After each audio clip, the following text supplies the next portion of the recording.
guys, thank you so much for joining me. My name is Anki Money and this is Anki Money. And so today we'll be looking at how do you get to join a money market fund, right? So I hope this is a part 2. I hope you've watched part 1 because you need it, because we may need to refer to some of the information that we discussed in part 1, right? So the problem is not basically to join. Joining is very easy. The problem is being able to select the best money market funds.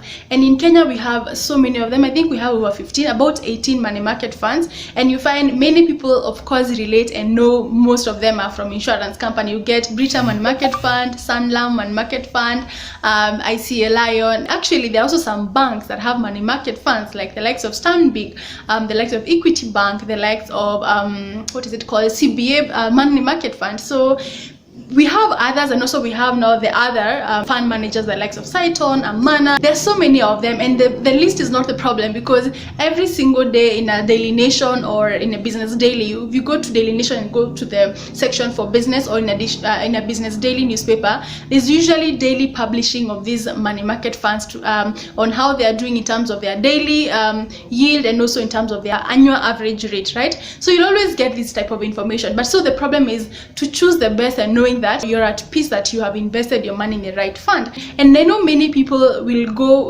for the fund that is giving a higher yield, and actually you shouldn't just consider that one aspect of the yield, because yield is not everything. You need to consider other factors that can guide you in making the right decision. And to me, the first thing is the credibility of that money market fund. So you need to, once you identify your top 5, please give them a call or just visit the offices and understand what is their portfolio. First of all, the portfolio means where have they invested their money or investing their money, in terms of, you find from the previous video we discussed that the money market funds invest in treasury bills with the government, invest in with the corporate through the commercial papers, and also invest with the bank. So you need to find out this money market fund, where have they put most of their money, right? Ask them for something called a fact sheet.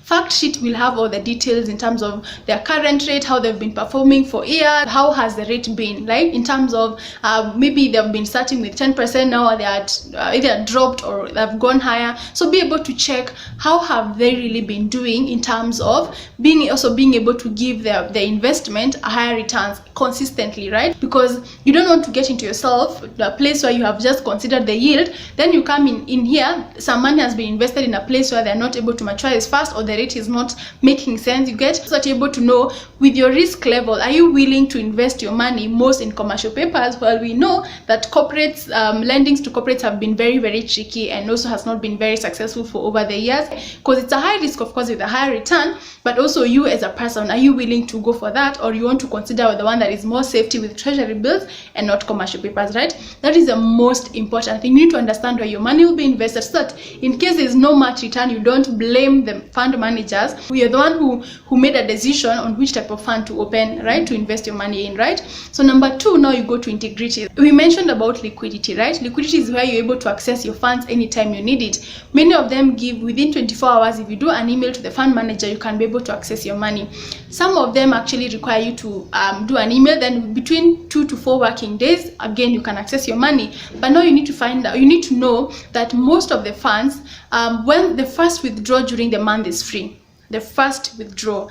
Other subsequent withdrawals, they normally charge a fee. So find out, are you limited to the number of times you're able to withdraw? And number 2, what cost does it, what will it cost you to make other or subsequent withdrawals during that month? So be able to ask that question. The other, number 3, is the management fees. So when you get your list of the list of money market funds with their yield, ask them, does this include management fees? And if not, how much do you charge for management fees? Because the amount that you're seeing there should be net of the management fees. The only thing that should be included for most of the funds is the withholding tax. As you know that once you gain the interest income, you should be able to pay, or the money, 15% of that is deducted to go to the government as tax, right, or as withholding tax. So be able to know are you charging me an extra cost for management fees, or this cost is net of management fees? And then now the withholding tax, so I think that is normal and is standard for most of them, right?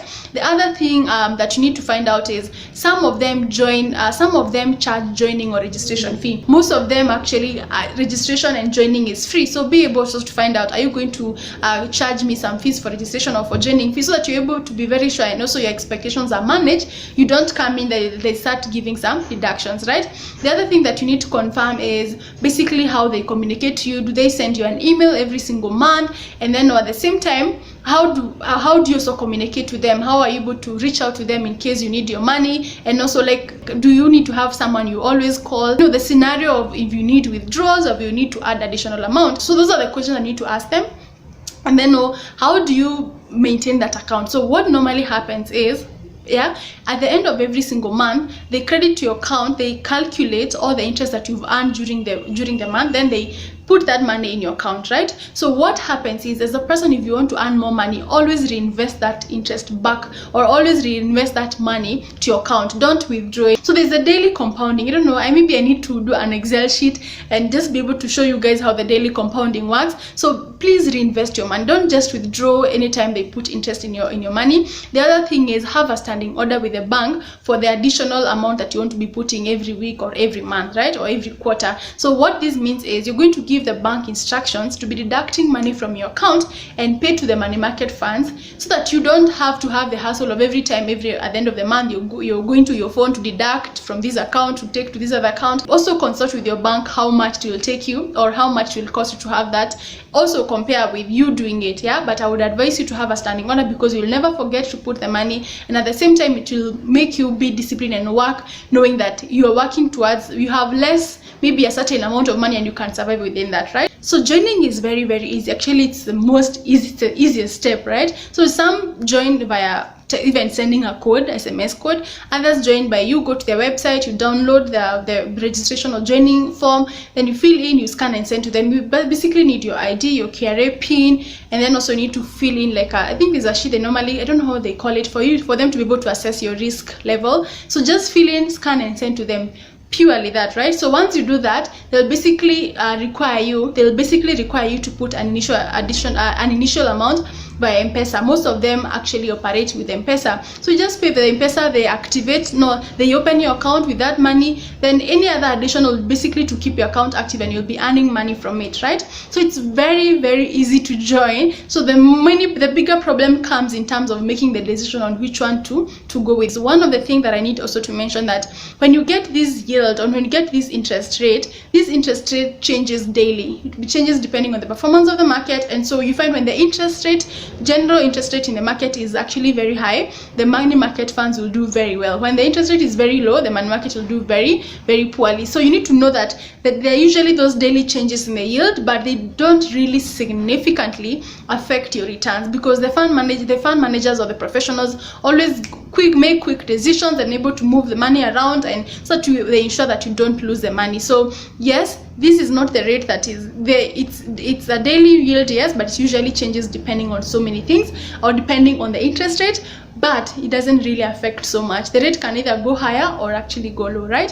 So that's all for me for today. Please invest.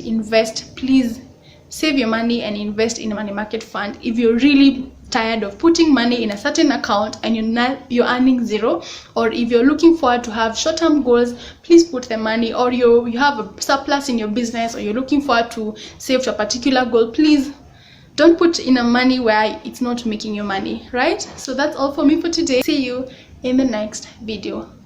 Bye.